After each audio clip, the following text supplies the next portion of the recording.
How to link a bank account to Mint? First of all, open the Mint app or visit the Mint website and log into your account using your credentials.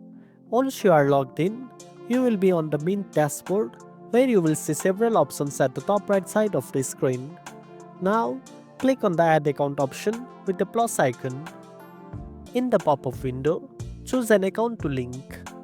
You can also use the search bar to find the bank or credit card you wish to link, or you can select from the options below. Once you select your bank, Mint will prompt you to enter your online banking username and password securely.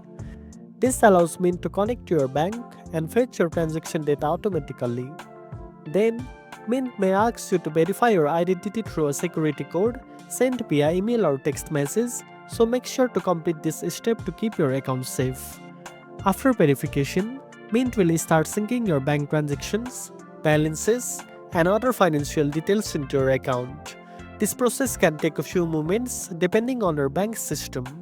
Finally, once your account is linked successfully, you can organize your transactions, set budgets, and track your spending all in one place with Mint.